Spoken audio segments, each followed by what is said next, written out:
देखो बेटा, आज हम टॉपिक पढ़ेंगे शिफ्ट। कल अभी तक हम शिफ्ट पढ़ ही रहे थे जब हमने पढ़ा था एपरेंट डेप्थ, फिर हमने पढ़ा था real depth D dash by D, वो शिफ्ट ही तो होता है। आज हम एक और चीज़ पढ़ेंगे, टॉपिक लिख लो, लेटरल शिफ्ट ऑफ रेज। अब देखो, लेटरल शिफ्ट में आपको जो दिखाया गया बस यही पढ़ना है। मान लो आपके पास एक ग्लास स्लैब है। ग्लास स्लैब समझते हो ना? स्लैब एक क्यूबॉइड मान लो, क्यूबॉइड आपके पास है ग्लास का, ये ऐसा होगा, ठीक है। इसको मैं अगर डुप्लीकेट कर दूं, इसको डुप्लीकेट करेंगे और यहाँ पर अगर हम इसको रखते हैं तो ये ज्वाइन कर लो, ये ज्वाइन कर लो, join this and then join this, इस तरह का होगा। लेकिन फ्रंट से हमें क्या दिखाई देगा? फ्रंट से हमें ये दिखाई देगा ऐसा एक, ठीक है। यहाँ से इस पे रे ऑफ लाइट आई, ये हमारा नॉर्मल है, और ये रे ऑफ लाइट नॉर्मल की तरफ बेंड होगी, ठीक है। एक सेकेंड, नॉर्मल नहीं, कुछ और ही बन गया, ये ऐसा नॉर्मल की तरफ बेंड होगी और बेंड होते होते टच करेगी किसको? इंटरफेस को।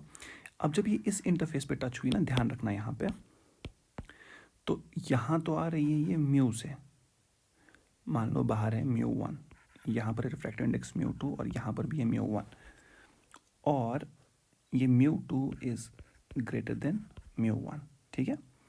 अब जो ही यहाँ आई, ये बेंड होगी टूवर्ड्स द नॉर्मल, इंसिडेंट ये है, ये रिफ्रैक्ट होके टूवर्ड्स द नॉर्मल बेंड हो गई। अब ये फिर से यहाँ पर एक और इंटरफेस के थ्रू निकल रही है। अब ये जा रही है डेंसर मीडियम से रेयरर की तरफ। क्योंकि डेंसर से रेयरर की तरफ जा रही है तो हम एक नॉर्मल ड्रॉ करेंगे यूँ, ठीक है बेटा। अब इसको रेयरर की तरफ लेके जाओ तो ये it will bend away from the normal, यूँ, समझना।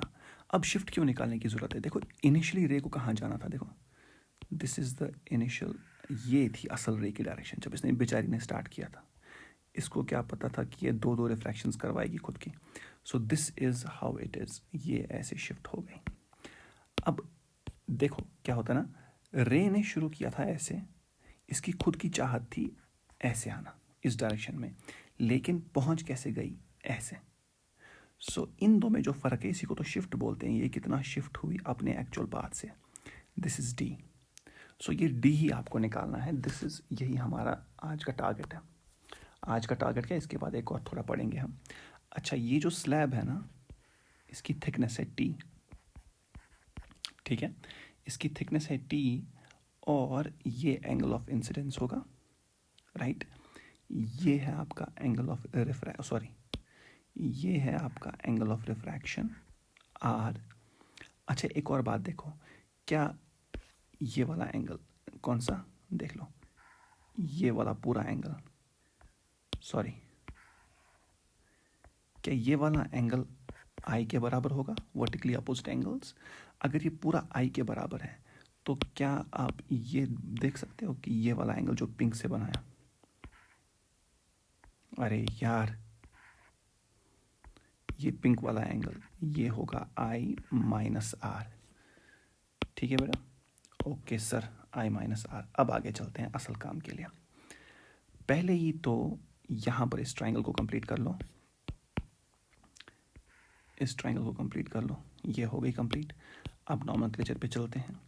इस पॉइंट को ए मानते हैं, इस पॉइंट को बी मानते हैं, और इस पॉइंट को सी मानते हैं। So I can write in this triangle, in triangle A B C, in triangle A B C, यार इसको क्या हो रहा है, ये इन ट्राइंगल ए बी सी, हमें डी निकालना है ना, इन triangle A B C,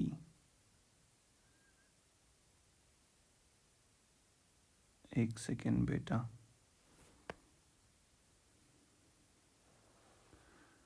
in triangle A B C, cos of I minus R,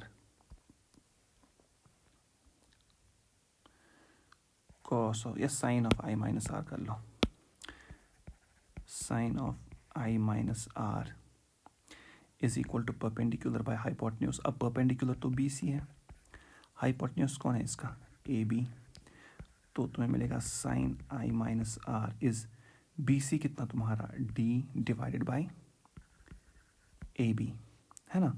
अब देखो बेटा ए बी यहाँ पर मैं इसको पूरा कर लूँ, इस ट्राइंगल को ए बी, इसको डी मानते हैं, इसको इक्वेशन वन मान लो, मैं लिखूँ in triangle A B D cos are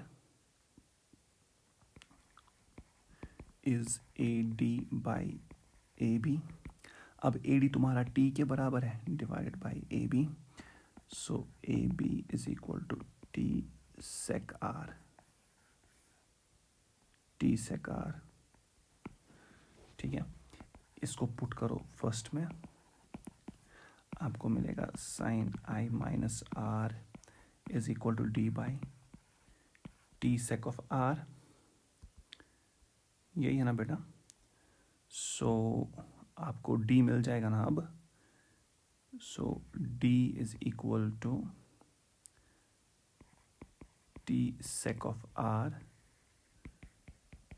sine of I minus R, D is equal to T sec of R into sine of I minus R, यही है lateral shift. So if there is a ray of light that is entering a glass slab of thickness t, this t, and the angle of refraction is r, then the lateral shift is t sec r sine of I minus r, where I is the angle of incidence. ठीक है। अब देखो हमें ये भी पता है, we know refractive index कितना है म्यू, क्या मैं ऐसे बोल सकता हूँ mu 2 divided by mu 1 is equal to sine of I divided by sine of R, ये हम पढ़ चुके हैं, ठीक। आई कौन सा एंगल है भाई, आई एंगल वो है जो किस मीडियम में है, म्यू 1 में, और यहाँ वो इंसिडेंस का एंगल है, okay. So mu 2 by mu 1 is equal to sine I by sine R. तो क्या इस सेक आर को कुछ लिख सकते हो, सेक आर को, सो डी को लिखा जा सकता है टी सेक, फिलहाल के लिए मुझे लगता है इसको ऐसे ही छोड़ो, कुछ मत लिखो। पता है क्या होगा, देखो आपको यूजुअली किनका वैल्यू दिया होगा, म्यू 2 भी गिवन होगा और म्यू 1 भी गिवन होगा, उस हिसाब से आप साइन आई और साइन आर को अलग अलग लिख पाओगे, ठीक, आपको वैल्यूज़ पता होंगी। मान लो आपको इंसिडेंस दिया है 37 डिग्री और म्यू 2 दिया है 3/2 और म्यू 1 दिया है 4/3, क्या इंसिडेंस का आई यूज़ करके और रिफ्रैक्टिव इंडिसेस ये दो यूज़ करके क्या आप आर नहीं निकाल पाओगे इस इक्वेशन से।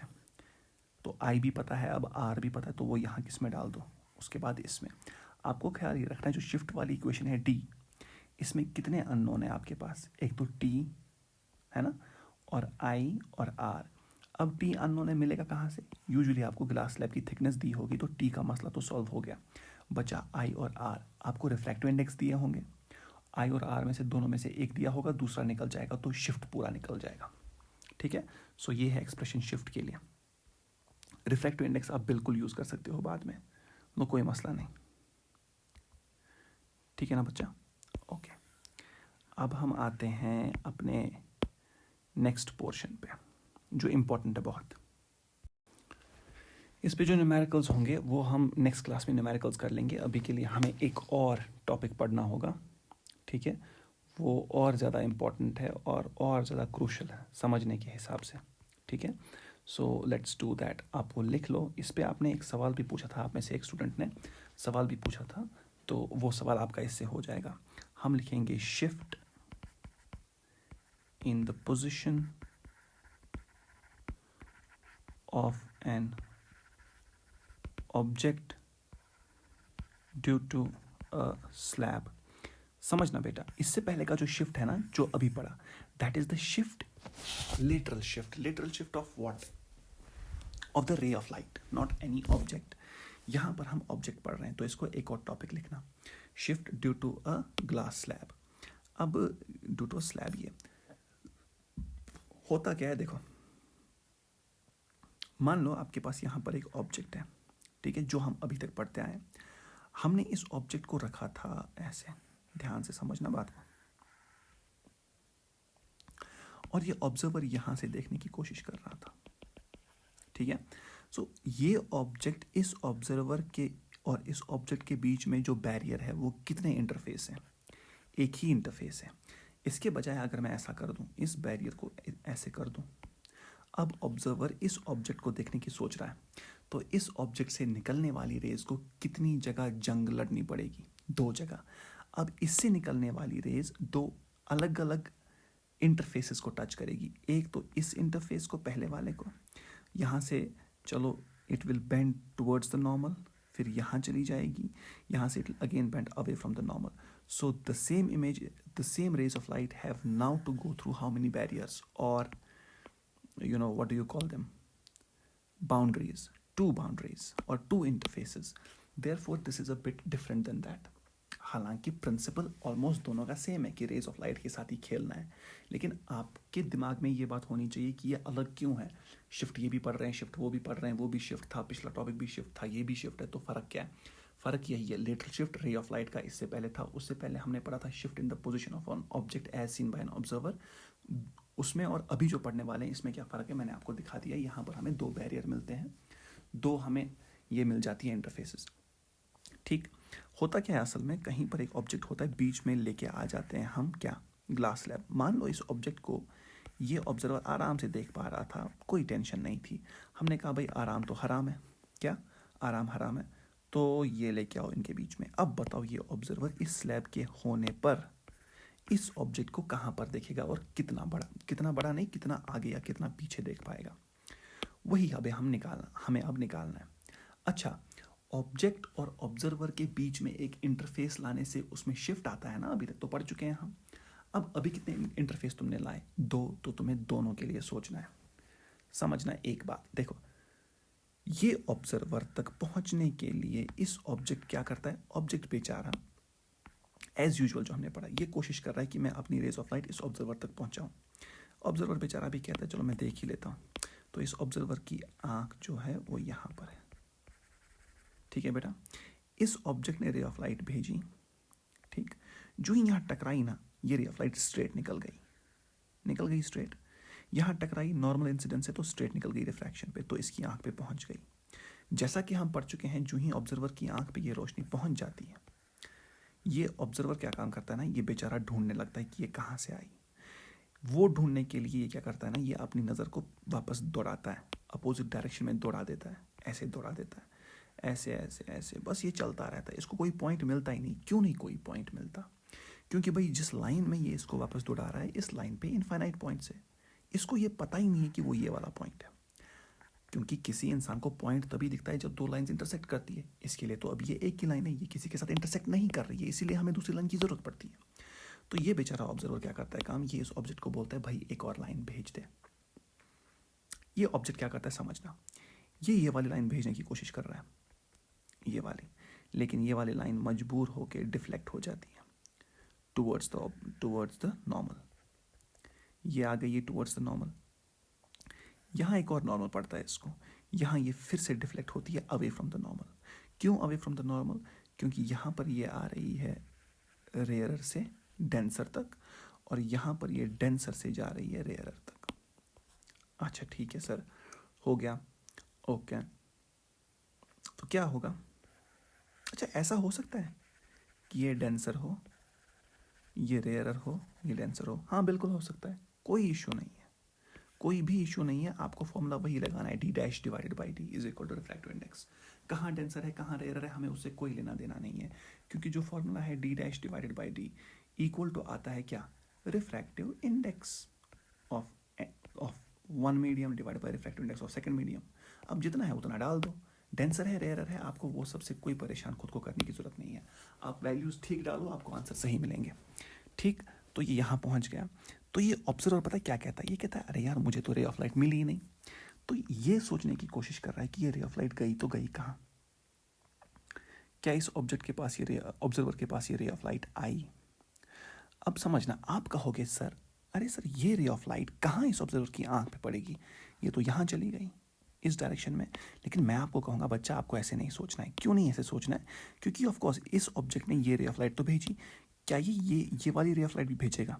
ये अपने थ्रू कितनी रेज ऑफ लाइट भेज रहा है? इनफाइनाइट।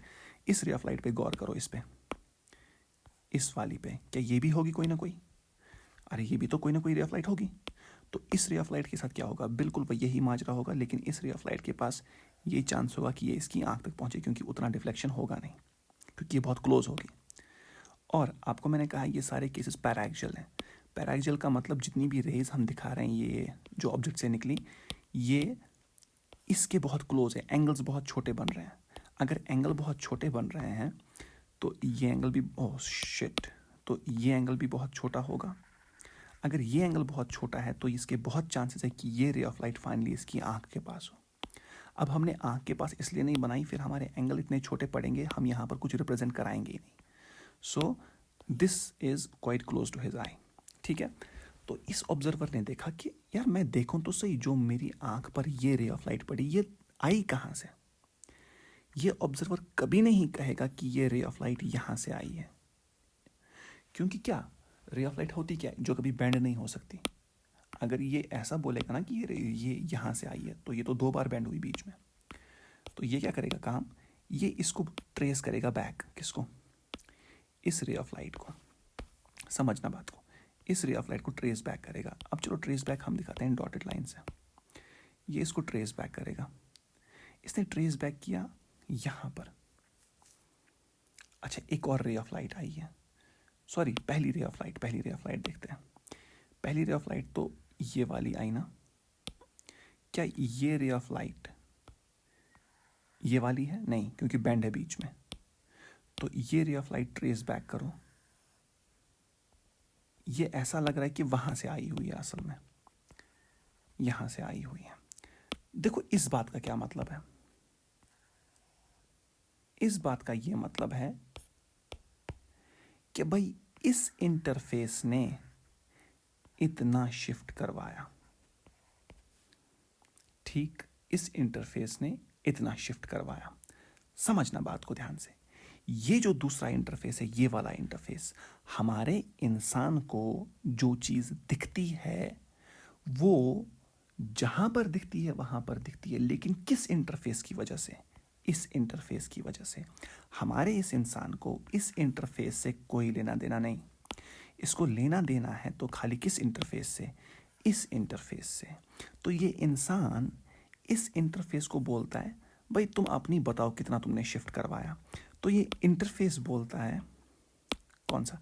ये इंटरफेस बोलता है भाई रुक जाओ, पहले मुझे देखने दो कि मुझ तक कौन अपनी रेज भेज रहा है जिसको मैं शिफ्ट करवाऊं। अब समझना, क्या इस इंटरफेस की ड्यूटी इस ऑब्जेक्ट की पोजीशन को शिफ्ट करवाना है? बिल्कुल भी नहीं, नो। क्योंकि इस इंटरफेस पर ये वाला ऑब्जेक्ट रेज ऑफ लाइट नहीं भेज रहा, इस इंटरफेस को रेज ऑफ लाइट दे रहा है ये वाला ऑब्जेक्ट। तो ये इंटरफेस, ये वाला इंटरफेस असल में लेटरल शिफ्ट कॉज करेगा इस ऑब्जेक्ट पे, और जितना ये कॉज करेगा लेटरल शिफ्ट, वही इस इंसान को बाद में दिखेगा। तो ये इंसान इस इंटरफेस को बोलता है बता भाई तू किस चीज को शिफ्ट करेगा जो मुझे दिखेगा, क्योंकि इस इंसान को वही दिखेगा जो ये वाली इंटरफेस दिखाएगी। तो ये इंटरफेस बोलती है सर ठीक है, मैंने तो अपना ऑब्जेक्ट देख लिया कि मुझे किसको शिफ्ट करवाना है। सर मुझे ओरिजिनल ऑब्जेक्ट को शिफ्ट नहीं करवाना है, मुझे उस ऑब्जेक्ट को शिफ्ट करवाना है जो मुझे इस इंटरफेस ने दिया, और इस इंटरफेस ने इसको ये ऑब्जेक्ट दे दिया। So it will now shift the position of, this interface will shift the position of this thing, not the actual object. Okay, जब ये इस ऑब्जेक्ट की पोजीशन को क्या कराएगी? शिफ्ट। तो ठीक है, अब बताओ, अब देखो इस इंटरफेस को रे ऑफ लाइट, डायरेक्ट रे ऑफ लाइट क्या यहां से मिल रही है? देखो अब डायरेक्ट मिल रही है, ये डायरेक्ट रे ऑफ लाइट मिल रही है, बस बात खत्म। तो अब इस इंसान को किस किस चीज़ से गर्ज है, किस किस चीज़ से इसका मतलब है? इसका मतलब एक इस इंटरफेस से है और इस वाले ऑब्जेक्ट से है, ना कि इस वाले। ठीक, ओके सर, ठीक है, शुरू करते हैं अपना काम। ठीक, पहले हम देखते हैं, ये मान लो ये था, यहां से यहां तक ऑब्जेक्ट कितना दूर, x, ये इसकी थिकनेस थी स्लैब की t, और मान लो इसने इसको धकेला पीछे d डैश, कितना, इसने इसको पीछे धकेला कितना, d डैश। सो जो हमारा फॉर्मूला लगेगा वो देखो, इसको इंटरफेस 1 बोलते हैं, इसको इंटरफेस 2 बोलते हैं। मैं लिखूंगा फॉर इंटरफेस 1।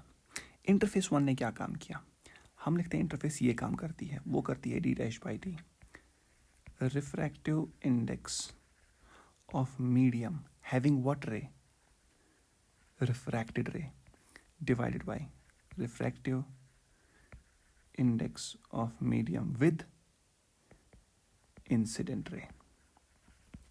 अच्छा, तो मैं ऐसा कहूं, d dash is the shifted distance from where, from the interface. अब देखो शिफ्टेड कितना है, ऑब्जेक्ट ओरिजिनली यहां पर था, समझना, ऑब्जेक्ट ओरिजिनली यहां पर था, शिफ्ट होके यहां पहुंचा। अब बताओ इंटरफेस से कितना दूर हुआ, इंटरफेस से ये दूर हुआ x प्लस डी। अब आप एक बात समझो, कौन सी बात, तो जो ये फॉर्मूला आपने लिख दिया, what is d dash, d dash is what, d dash is, interface 1 के लिए लिख रहे हैं ना, d dash is the distance from the interface of what, of the shifted position. ये ऑब्जेक्ट था, इसकी पोजीशन शिफ्ट होके कहाँ आ गई, इंटरफेस 1 की वजह से a पर, तो a से इंटरफेस की डिस्टेंस कितनी है वही आपको यहाँ पर लिखनी है।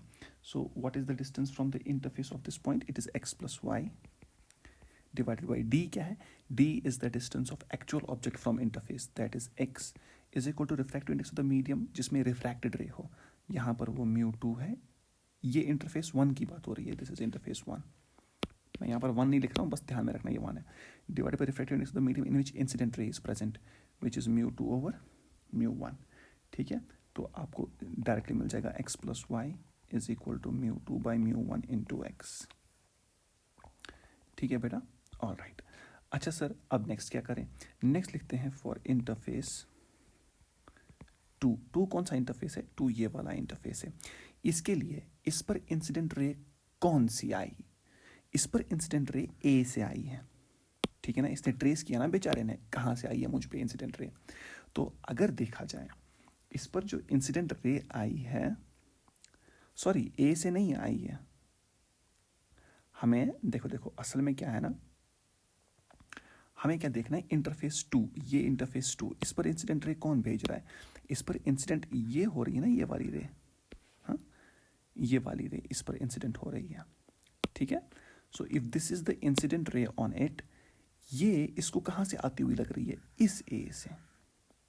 ठीक, तो इसके लिए actual distance of the object जिसको इसको शिफ्ट करवाना है, इसका एक्चुअल ऑब्जेक्ट अब ए है, तो इसके लिए ऑब्जेक्ट डिस्टेंस इंटरफेस से यानी कि d, ना कि d डैश बट d, वो कितना है, that is this entire t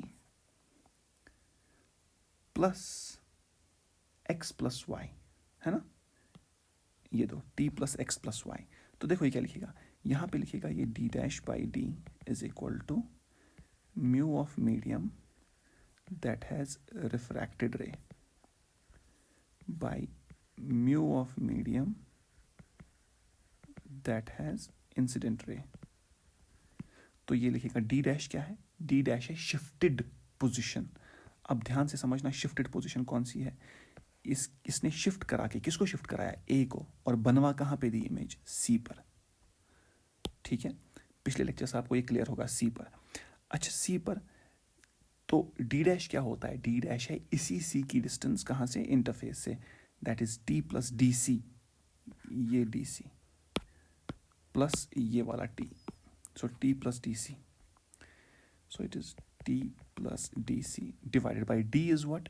D is the distance of this object from the interface, which is of A from the interface. It is t plus x plus y.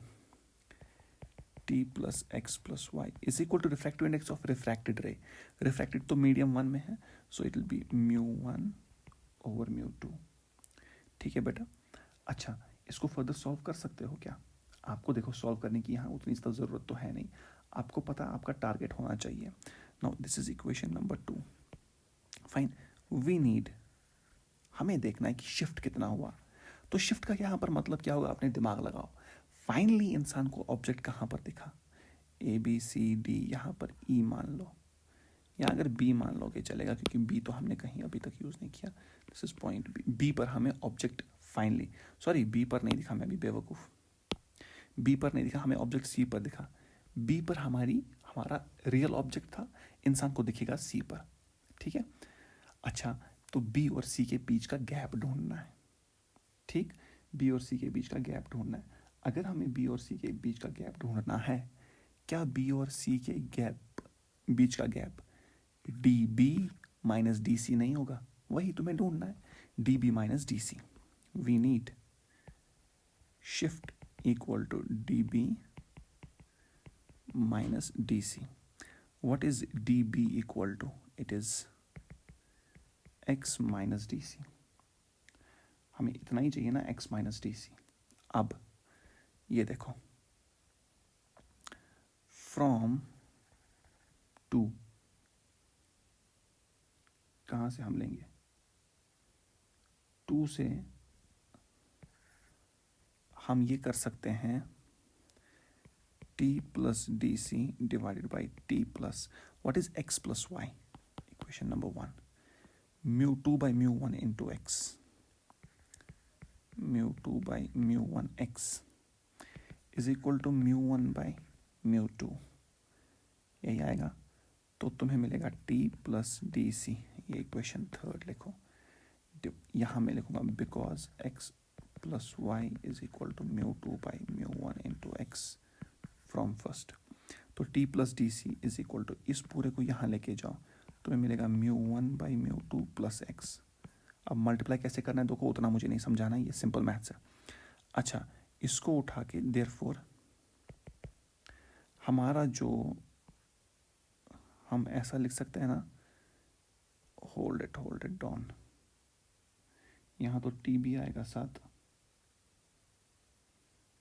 अरे आएगा ना, T plus D C is equal to μ1 by μ2 t, है ना.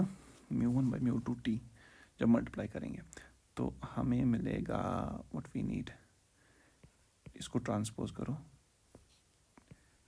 x minus D C is equal to T minus μ1 by μ2 into T. But x minus D is what? Shift. कहाँ से? Third से. ठीक है. t into 1 minus μ1 by μ2. This is the equation for shift. तो एक object कितना shift होगा 2 interfaces से टकराने के बाद इंसान को कहाँ दिखेगा? t into 1 minus μ1 by μ2.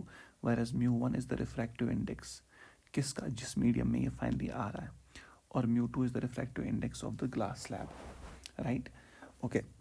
If shift is positive, then it is in the direction of incident ray. Then it is in the direction of incident ray. Incident ray. बाद में आप खुद लिखना साइड में, एंड वाइस वर्सा. क्या लिखोगे? Vice versa. And वो मतलब नेगेटिव अगर होगा तो ये अपोजिट इंसिडेंट है, and vice versa. This is it. इतना ही तो है. ओके सर, ठीक है. मान लो कि अब आपको ऐसा कुछ नहीं दिया होगा जो डिफिकल्ट होगा. आपको पता है याद कितना रखना है, पूरी डेरिवेशन नहीं याद रखनी है. टी इंटू 1 माइनस μ1 by μ2, बस, और कुछ नहीं. आपके न्यूमेरिकल इससे हो जाएंगे. ओके. एक और चीज़, इस पर न्यूमेरिकल्स हम करने वाले हैं एक और क्लास में. एक और चीज़ जो मुझे बतानी है, अगर आपके पास, ऑल्दो ये शिफ्ट वाला टॉपिक मुझे डेरिवेशन तो नहीं दिखानी चाहिए थी, मुझे फॉर्मूला बता देना चाहिए था, बट देन एनीवे, ये स्लैब 1 है, ये स्लैब 2 है, यहाँ पर इंसान देख रहा है, यहाँ ऑब्जेक्ट रखा गया है, तो यहाँ पर μ1 है, यहाँ पर भी μ1 है, μ2 है, μ3 है। ठीक, ध्यान रखना, एक बात को समझ लेना। चलो यहाँ पर भी μ2 रखते हैं, सिंपल सा केस लेते हैं, μ2, the shift will be equal to shift due to 1 and shift due to 2, दोनों की शिफ्ट का सम करना है और कुछ नहीं। कैसे सर सम करना है बताओ, इसकी थिकनेस मानो T1, इसकी थिकनेस मानो T2, ये कितना शिफ्ट देती है? शिफ्ट तो होता ही कितना है सर, शिफ्ट तो simple formula T into 1 minus, तो T1 इंटू 1 माइनस μ1 बाई μ2, यहाँ आएगा μ1 बाई μ2, ये तो शिफ्ट 1, इसने कितना शिफ्ट दिया, shift 2 is equal to T2 into 1 minus, अब μ1 बाई μ2, अब कौन है μ1? इंसिडेंट, अरे है ना, शिफ्ट तो इतना ही होगा, इंटू 1 माइनस μ1 बाई μ2, दोनों शिफ्ट्स को ऐड करो, total shift is equal to sum S1 plus S2। ठीक है बेटा, बात खत्म। ओके, नेक्स्ट क्लास में हम क्या करेंगे काम, ये आपको मल्टीपल स्लैब नहीं पूछेंगे, मुश्किल से पूछा तो ये एक स्लैब का पूछेंगे, इतना ही आपको करना है काम। नेक्स्ट क्लास में हम पढ़ेंगे कुछ न्यूमेरिकल्स इसके।